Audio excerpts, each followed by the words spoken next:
Vous savez qu'il y a des néphrologues qui disent que le sel, c'est quasiment un poison. Mais en fait, il y a du sel partout. Je vais vous raconter cette histoire. Bienvenue sur la chaîne Jean-Michel Cohen, la chaîne où on ne parle que de nutrition et où on ne vous prend pas pour des patates. Masterclass, menu personnalisé, suivi diététique individualisé. Rendez-vous sur le site docteur.jeanmichelcohen.fr. Oui, il y a des néphrologues qui disent que le sel, c'est vraiment un poison parce qu'ils constatent qu'il y a tellement de maladies qui sont liées au sel que pour eux, il faudrait manger le moins de sel possible. Les recommandations, c'est qu'on essaye de ne pas dépasser 5 grammes de sel par jour, mais en pratique, on sait qu'on va arriver à 7-8 grammes de sel par jour. En tout cas, ceux dont on a peur, surtout, c'est les gens qui consomment énormément de sel et surtout ceux qui prennent du sel caché sans s'en rendre compte. C'est quoi le sel? En réalité, c'est du chlorure de sodium. C'est un minéral. Et dans ce chlorure de sodium, on considère qu'il y a 60% de chlorure et 40% de sodium. C'est pour ça, notamment, quand vous cherchez du sel sur une étiquette, vous avez deux appellations possibles. Certains écrivent sel, donc ça veut dire c'est chlorure de sodium, et certains écrivent sodium. Faites gaffe, quand il y a écrit sodium, il faut multiplier par 2,5 pour savoir combien il y a de sel. Vous avez compris? Je pourrais dire qu'un gramme de sodium, c'est 2,5 grammes de sel. L'étiquette est fondamentale, car ils ont le droit d'écrire sel ou sodium, ne vous faites pas attraper.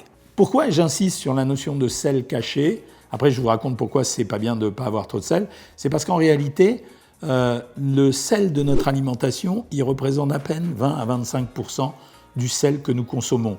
Tout le reste, c'est au travers des aliments que nous mangeons tous les jours. Donc ça veut dire que le sel d'assaisonnement, c'est pas le sel le plus important. Quand on dit aux gens de contrôler le sel, on essaye de ne pas dépasser 5 grammes, mais on est tolérant jusqu'à 6 ou 7 grammes. Mais en fait, ce sel, c'est le sel des aliments et deux fois, c'est du sel caché. Deux choses à savoir. Premièrement, le sel, c'est dangereux et deuxièmement, le sel, c'est utile.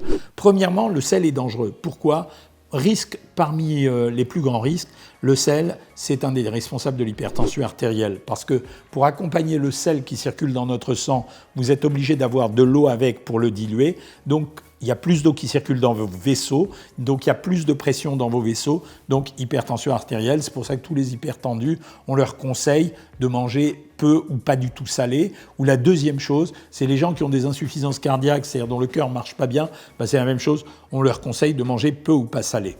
La deuxième chose pour laquelle c'est important, c'est les insuffisants rénaux, c'est-à-dire des gens dont le rein ne fonctionne pas bien. Si ces gens, le rein ne fonctionne pas bien, le sel non seulement abîme leur rein, mais le sel sera mal filtré ou l'eau sera mal filtrée et là, ça risque de leur donner également à eux une hypertension artérielle. La troisième chose dont on parle beaucoup moins, c'est l'érosion des parois de notre intestin. Ça veut dire que le sel, vous savez que le sel, c'est corrosif. Quand vous prenez trop de sel, en fait, vous abîmez légèrement les parois et de votre estomac et de votre intestin.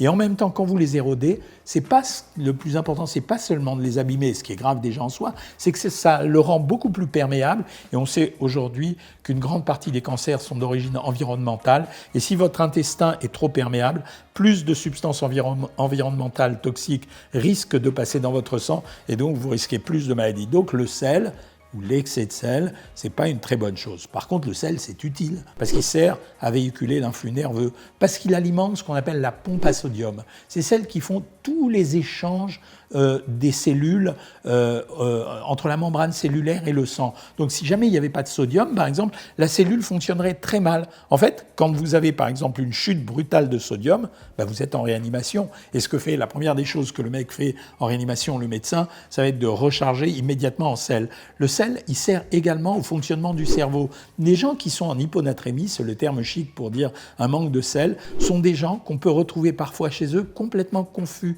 On a le sentiment qu'ils ont fait un accident vasculaire cérébral ou bien qu'ils sont quasiment déments, mais en fait, ces gens sont confus. Voilà tout ce que vous avez à savoir. Donc le sel, c'est utile, mais en même temps, le sel, c'est dangereux. Et maintenant, où est-ce qu'on trouve ce sel caché? Ce qu'on appelle les bouillons de légumes déshydratés. Dans les bouillons de légumes déshydratés, grosso modo, vous avez 15 grammes de sucre pour 100 grammes. Alors, je sais bien qu'on en met des tout petits bouts. Le deuxième produit, c'est la même chose, c'est les bouillons de bœuf. En fait, tout ce qui va être les aides culinaires. Un produit auquel on ne pense pas toujours, je crois que j'en avais parlé dans une autre vidéo, c'est les sauces soja. En fait, il faut que vous sachiez que dans 100 ml de sauce soja, vous avez à peu près entre 15 et 20 grammes de sel. Donc c'est énorme, ça veut dire que chaque fois que vous prenez une cuillère à soupe de sauce soja, vous prenez peut-être un quart de ce que vous devriez consommer en sel de toute la journée. Troisième produit qu'on ne mange pas tous les jours, effectivement, c'est les anchois en conserve. Pourquoi ? Parce que l'anchois est salée et quand elle est mise en conserve, on le verra pour d'autres produits, eh bien elle est mise en conserve salée, donc elle contient énormément de sel. Le chiffre est terrible parce que c'est à peu près 12 grammes de sel pour 100 grammes. Bon, je sais bien, on ne mange pas 100 grammes d'anchois facilement, mais on va prendre 20 grammes. Donc ça veut dire 2,5 grammes de sel. C'est un peu la même histoire que le soja. Ça ne veut pas dire qu'on n'a pas le droit d'en manger. Je vous ai dit, 5 grammes, c'est la norme de l'Organisation mondiale de la santé. On peut aller jusqu'à 7, 8 grammes sans que ça soit trop dangereux, mais il faut quand même modérer les choses. Ensuite, dans les produits un peu plus étonnants où on trouve du sel, c'est la moutarde. Donc il y a des gens qui mangent sans sel mais qui prennent de la moutarde. C'est environ 5 grammes pour 100 grammes. Là c'est pareil, on va prendre 20 grammes de moutarde maximum. Ça va faire 1 gramme de sel, c'est quand même beaucoup. Je vais passer sur les produits un peu originaux, c'est-à-dire pancetta, morue, etc. qui sont quand même des produits un peu riches en sel, mais ce n'est pas des produits de consommation courante. Donc on va dire que c'est un peu plus exceptionnel que manger de la moutarde, des anchois, de la sauce soja ou bien des bouillons cubes qu'on utilise à la maison. Ensuite, bien évidemment, on va attaquer sur les produits dont vous vous doutiez, c'est-à-dire les charcuteries. En moyenne, les charcuteries, on va dire que c'est grosso modo entre 3,5 g et 5 g de sel pour 100 g. Donc c'est quand même une consommation importante. C'est pour ça qu'on demande une réduction ou en tout cas une consommation qui ne soit pas régulière. Ça sera la même chose que ce soit le jambon fumé ou bien le chorizo. Toutes ces charcuteries fumées, légèrement desséchées. Plus elles sont desséchées, plus la concentration de sel est importante parce que justement c'est la technique de fabrication du produit. Après, on peut continuer évidemment par les fromages. C'est entre 3 et 4 grammes de sel pour 100 grammes. Le problème, c'est que les fromages, on n'en mange pas 100 grammes tous les jours. Donc ça veut dire que les portions normales, c'est 50 grammes. C'est 1,5 g de sel, donc c'est pas la cata du siècle. Mais je voudrais vous parler aussi de ce sel caché qu'on va trouver ailleurs. Un produit d'extrême consommation courante, c'est le pain. Le pain, en général, il contient, allez, on va dire 500 mg de sodium. Vous avez vu, revenez à la définition que je vous donnais tout à l'heure pour 100 g, 500 mg de sodium pour 100 g. Mais grosso modo, ça veut dire que ça contient, multiplié par 2,5, 1,25 g de sel pour 100 g. C'est-à-dire que le gars qui mange une baguette par jour, il s'est pris déjà la moitié de la ration de sel qu'il aurait dû consommer dans la journée. Mais il suffit d'être modéré et ça marche quand même. Alors, il y a 3 produits de consommation courante dont je voulais vous parler, c'est les conserves, les soupes et les plats préparés. En réalité, le meilleur système, je pourrais vous donner des moyennes. Et en fait, ces moyennes ne sont pas exactes parce que ça dépend de chaque produit. Mais la raison, c'est quoi ? C'est une soupe, elle a 2 raisons de contenir du sel. La première raison, c'est la conservation. Vous savez que les produits en supermarché, on les garde longtemps, donc il faut qu'ils se conservent bien. La deuxième raison, c'est que ça exhauste les goûts. Donc si vous avez des légumes à l'intérieur que c'est un peu fade, c'est ce qu'on fait nous-mêmes à la maison, on rajoute du sel. En moyenne, on compte entre 1 gramme et 1 gramme de sel. 1 gramme de sel pour 100 ml. Donc ça veut dire qu'un bol de soupe, c'est grosso modo 2 grammes de sel. Quand je vous dis ça, je suis en train de vous faire peur parce que vous êtes en train de vous dire mince, j'ai mangé du pain, j'ai mangé de la charcuterie. Non, c'est une harmonie alimentaire, la nourriture. Donc ça veut dire qu'il y a des aliments plus ou moins salés. La deuxième chose, c'est effectivement les conserves. Bon, les conserves, d'une façon générale, pour conserver des haricots, des petits pois, etc., on rajoute du sel. Les taux sont moins importants. C'est en général 0,5 g pour 100 g. Donc ça va à peu près. N'ayez pas peur d'utiliser les conserves. Mais méfiez-vous, ne mangez pas que ça. Et la troisième catégorie de produits, alors là, c'est les plats préparés. Et c'est vraiment à vous d'être vigilant là-dessus parce que le contenu en sel, il ne doit pas dépasser 1 g de sel pour 100 g. Sinon, ça veut dire 2 choses. Un, bien sûr que vous aurez trop de sel, mais deuxièmement qu'on a beaucoup rajouté de sel exprès pour vous faire consommer ce produit, pour lui donner un goût qu'il n'avait pas réellement. Voilà pourquoi vous êtes obligé de faire attention à ce sel. Grosso modo, il y en a partout. Vous allez en trouver dans les muffins, vous allez en trouver dans les hot dogs, vous allez trouver dans les burgers. Ils sont aussi terribles que le reste. La vraie consigne, c'est qu'en fait, ce que je vous demande de faire, c'est surtout, je vous ai dit que le sel caché, il était partout. Donc, c'est pour ça que je vous demande de regarder sur les étiquettes alimentaires. Vous avez en général le taux de sel, le taux de sodium. Nous, on parle de sel.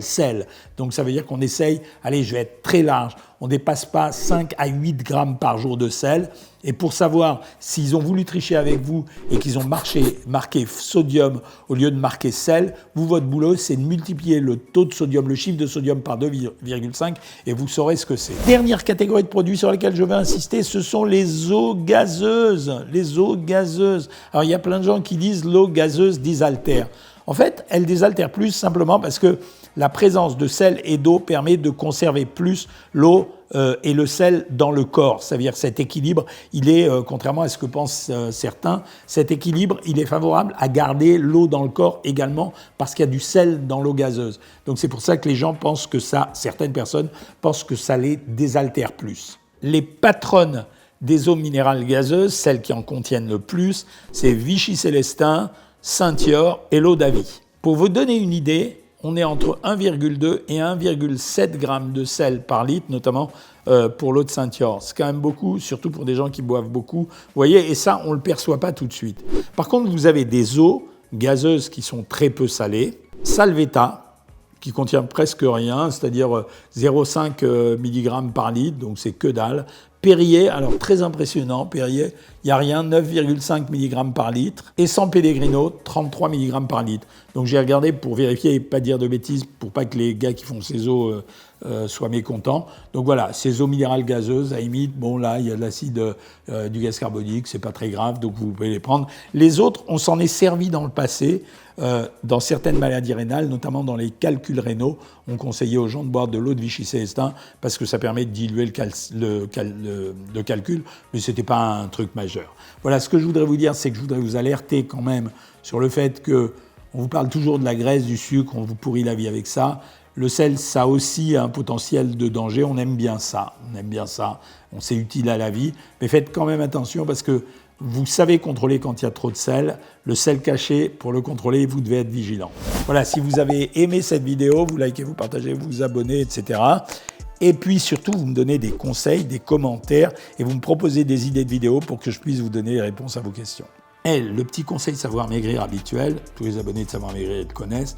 Nous, pour éviter de saler trop les aliments, on fait deux choses. D'abord, on utilise les épices et les herbes. Alors persil, coriandre, poivre, cumin, tout ce que vous voulez, tout est bon, paprika, tout est bon. Donc ça vous permet de donner du goût à vos aliments sans le saler, parce qu'on utilise le sel pour se donner du goût.